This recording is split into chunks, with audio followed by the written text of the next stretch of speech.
नमस्कार विद्यार्थियों, स्वागत है आपके अपने YouTube चैनल जियोग्राफी हब 890 पर। जलवायु एवं समुद्र विज्ञान के टॉपिक लगातार चल रहा है। अब हम बात करेंगे आर्द्रता प्रकट करने की विधियां। वायुमंडलीय आर्द्रता को निम्न प्रकार से व्यक्त किया जा सकता है। नंबर 1 निरपेक्ष आर्द्रता, नंबर 2 सापेक्ष आर्द्रता, तीसरा है विशिष्ट आर्द्रता, चौथा मिश्रण अनुपात। तो अब डिटेल में देखते हैं सभी को एक एक करके। निरपेक्ष आर्द्रता, एब्सोल्यूट ह्यूमिडिटी, एक निश्चित आयतन वाली वायु में जलवाष्प की वास्तविक मात्रा को वायु की निरपेक्ष आर्द्रता कहा जाता है। इस प्रकार वायु के इकाई आयतन में उपस्थित जलवाष्प की मात्रा को निरपेक्ष आर्द्रता कहते हैं। इस प्रकार वायु के इकाई आयतन में उपस्थित जलवाष्प की मात्रा को निरपेक्ष आर्द्रता कहते हैं। निरपेक्ष आर्द्रता को ग्रेन घन फुट अथवा ग्राम घन सेंटीमीटर में व्यक्त किया जाता है। ठीक है, आगे देखते हैं सापेक्ष आर्द्रता।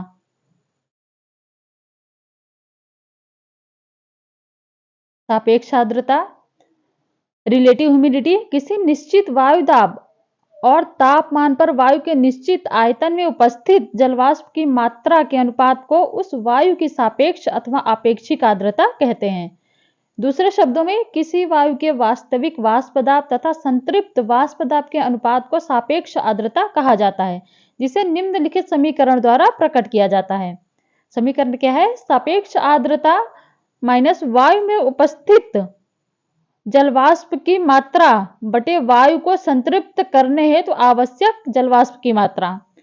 यह दूसरे प्रकार से भी व्यक्त किया जा सकता है, अथवा वास्तविक वाष्प दाब बटे संतृप्त वाष्प दाब इंटू 100। ठीक है,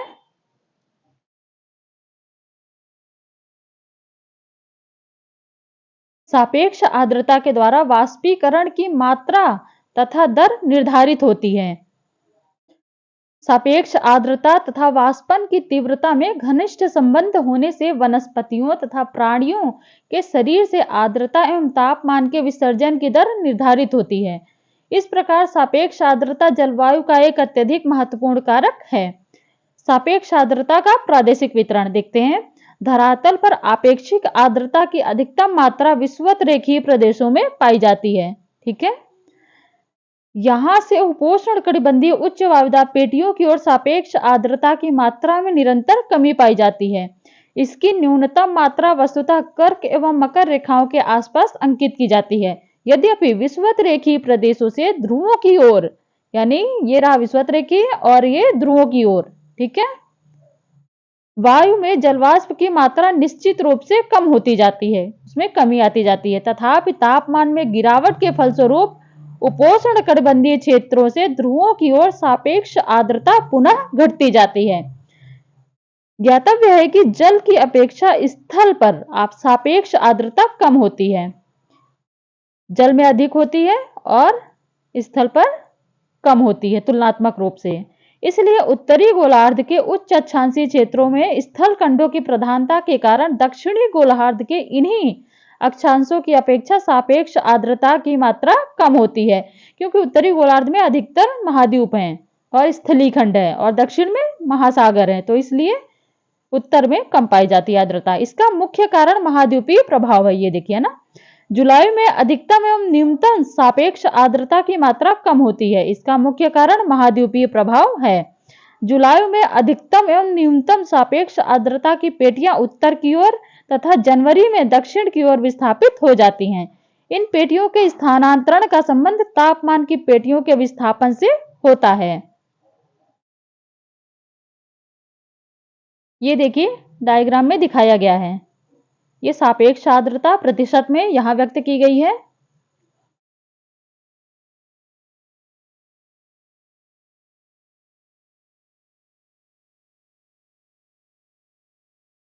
ये यहां पर सापेक्ष आर्द्रता व्यक्त की गई है। ठीक है, और ये अक्षांशीय विस्तार है। आर्कटिक वृत्त, ये कर्क रेखा और ये मकर रेखा, और ये भूमध्य रेखीय निम्न वायुदाब, उपोष्ण कटिबंधीय उच्च वायुदाब और ये उपोष्ण कटिबंधीय उच्च वायुदाब। ठीक है, दोनों तरफ दिखाया गया है। यह आर्कटिक वृत्त,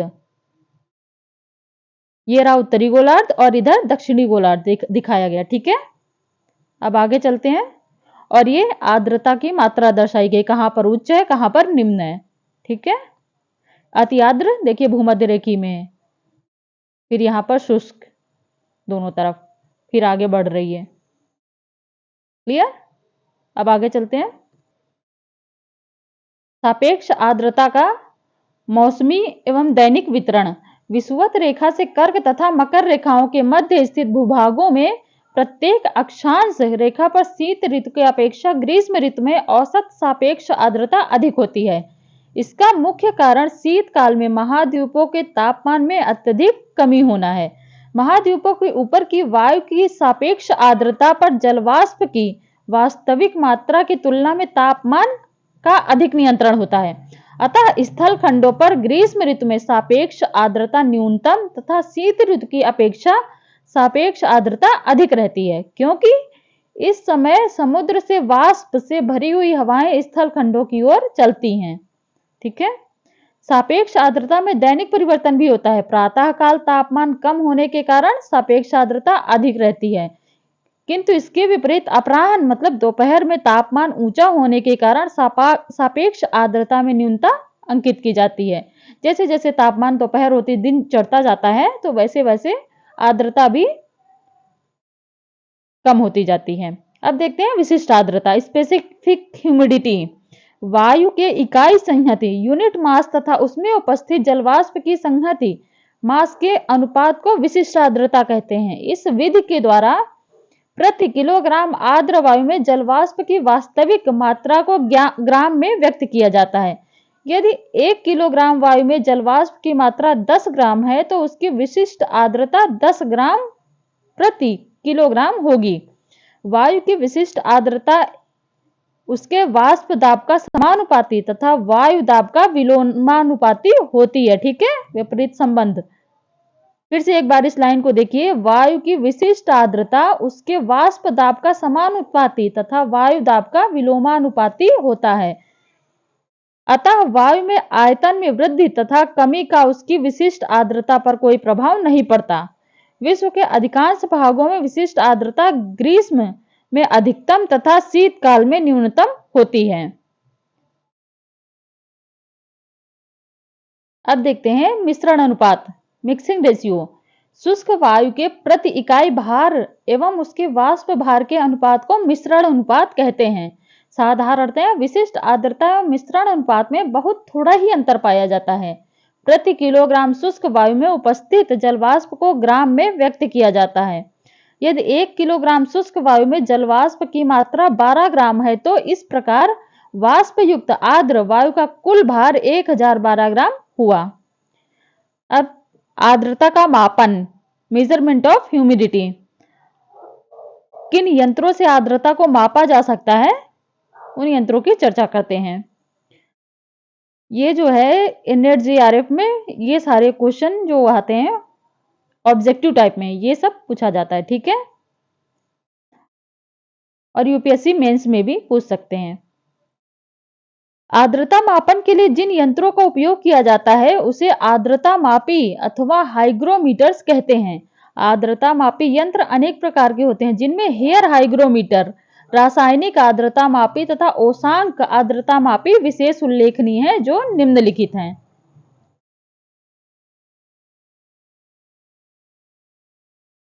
देखते हैं हेयर हाइग्रोमीटर, इससे कैसे मापते हैं आर्द्रता। सापेक्ष आर्द्रता का सर्वाधिक प्रभाव मनुष्य के बालों पर पड़ता है। बायर्स के अनुसार सापेक्ष आर्द्रता 0 से 100% होने पर मनुष्य के सिर के बालों की लंबाई में 2.5% वृद्धि हो जाती है। यद्यपि इन बालों पर तापमान का भी प्रभाव पड़ता है, किंतु आर्द्रता की अपेक्षा तापमान का प्रभाव नगण्य होता है, यानी तापमान कम प्रभाव डालता है और आर्द्रता अधिक। अतः हेयर हाइग्रोमीटर नामक आर्द्रता मापी में मनुष्य के बालों के एक गुच्छे का प्रयोग किया जाता है। आर्द्रता में घट बढ़ के साथ बालों की लंबाई घटती बढ़ती है, जिससे एक बल उत्पन्न होता है। बालों की लंबाई में होने वाले इस परिवर्तन को यांत्रिक विधि से एक मापनी स्केल पर लगे निर्देशक के द्वारा पढ़ लिया जाता है। यह यंत्र सुविधाजनक तो होता है किंतु इसके परिणाम अधिक शुद्ध नहीं होते हैं। ठीक है, यानी टेम्पोररी होता है, मतलब काम चला सकते हैं बट परिणाम थोड़े शुद्ध नहीं होते। वायुमंडलीय आर्द्रता के मापन के लिए एक आर्द्रता लेखी यंत्र विकसित किया गया है जिसे हाइग्रोग्राफ कहते हैं। इस यंत्र में एक चक्कर काटते हुए बेलन पर लिपटे हुए खानेदार कागज पर संकेतक में लगी हुई कलम की सहायता से आर्द्रता का निरंतर अभिलेख प्राप्त होता है। सामान्यतया हाइग्रोग्राफ तथा थर्मोग्राफ को सम्मिलित रूप से एक यंत्र के रूप में बना लिया जाता है जिससे तापमान तथा आर्द्रता का सतत अभिलेख प्राप्त होता है। इसे हाइग्रोग्राफ कहा जाता है। अगला है रासायनिक आर्द्रता मापी, केमिकल हाइग्रोमीटर। आपेक्षिक आर्द्रता के मापन के लिए यह एक प्रकार का यंत्र होता है जिसमें रासायनिक पदार्थों का प्रयोग किया जाता है। यूएस वेदर ब्यूरो ने आर्द्रता मापन हेतु अत्यंत जटिल यंत्र का निर्माण किया जिसे इंफ्रारेड एब्जॉर्प्शन हाइग्रोमीटर कहा जाता है। यह एक विद्युत चालित यंत्र है। यह अत्यंत न्यून तापमान में भी शुद्धता के साथ आर्द्रता का मापन करने में सक्षम होता है, यानी इसके परिणाम अत्यधिक शुद्ध होते हैं। इसमें क्वेश्चन बन सकता है, 4 ऑप्शन दिए जा सकते हैं कि आर्द्रता मापन के लिए सर्वोत्तम यंत्र कौन सा है। ठीक है, ऑप्शन में दे दिया जाएगा ABC, तो उसमें सभी दे दिए जाएंगे नाम, उसमें आपको चूज करना होगा। ठीक है, अब देखते हैं ओसांक आर्द्रता मापी, ड्यू पॉइंट हाइग्रोमीटर। इस यंत्र के द्वारा वायुमंडल का ओसांक ज्ञात करके सापेक्ष आर्द्रता का मापन किया जाता है। यह यंत्र कई प्रकार का होता है जैसे डेनियल हाइग्रोमीटर, रेनो हाइग्रोमीटर, साइक्रोमीटर अथवा आर्द्र एवं शुष्क बल्ब आर्द्रता मापी, wet bulb and dry bulb hygrometer इत्यादि। संयुक्त राज्य अमेरिका के वेदर ब्यूरो के केंद्रों में टेलीसाइक्रोमीटर का प्रयोग किया जाता है जिससे विद्युत चालित यंत्रों की सहायता से शुष्क एवं आर्द्र बल्ब के तापमान स्वयं अंकित होते हैं। तापांतर अधिक होने पर सापेक्ष आर्द्रता कम, इसके कम होने पर सापेक्ष आर्द्रता अधिक मानी जाती है। जब दोनों तापमापी के तापमानों में कोई अंतर न हो तब वायु को वाष्प से संतृप्त सैचुरेटेड समझना चाहिए। ऐसी स्थिति में सापेक्ष आर्द्रता 100% होती है। ठीक है,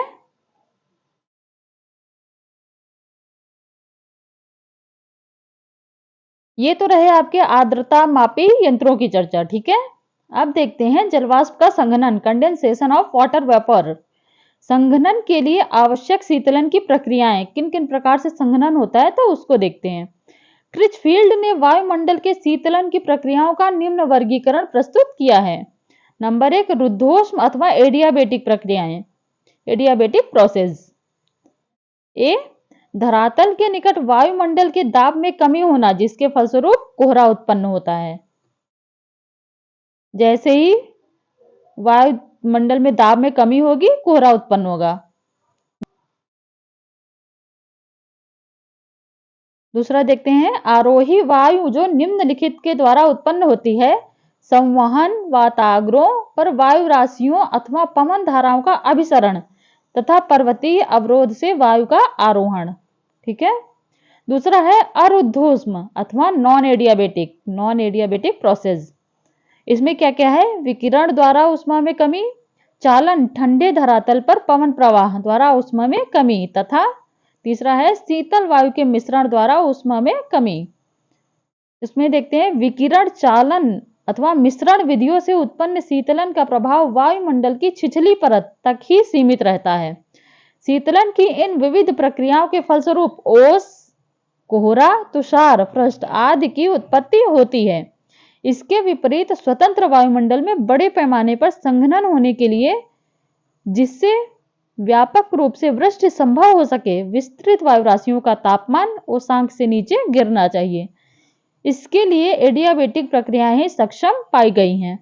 इन्हीं प्रक्रियाओं से वायु तरंगे काफी ऊपर तक उठने में समर्थ होती हैं तथा उनका तापमान इतना नीचे गिर जाता है कि घनीभूत आर्द्रता से मेघों का निर्माण तथा उससे वृष्टि संभव होती है। ठीक है, अब हम देखते हैं इन सभी के लिए कौन कौन सी दशाओं का होना जरूरी है। तो उपर्युक्त विवेचन से स्पष्ट है कि वायुमंडल में संघनन होने के लिए निम्नलिखित दशाओं का पूरा होना आवश्यक है, यानी ये पूरी होनी चाहिए। इसमें कौन कौन सी है? क, वायुमंडल में जलवाष्प की पर्याप्त मात्रा विद्यमान होनी चाहिए। ठीक है, जलवाष्प होगी तभी वृष्टि होगी, तभी संघनन संभव होगा। वास्तव में जलवाष्प का ही संघनन होता है, अतः इसके अभाव में संघनन का प्रश्न ही नहीं उठता। ठीक है। दूसरा है, वायु के शीतलन द्वारा आर्द्र वायु का तापमान उष्मांक से नीचे गिरना चाहिए, ड्यू पॉइंट से नीचे, जिससे संतृप्त वायु के अतिरिक्त वाष्प का संघनन हो सके।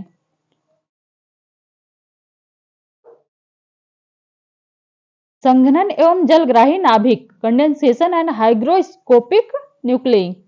वायुमंडल में संघनन होने के लिए अति सूक्ष्म नाभिकों का उचित मात्रा में पाया जाना आवश्यक है, ताकि उनके इर्द गिर्द जलवाष्प जल के सूक्ष्म कणों में परिवर्तित हो सके।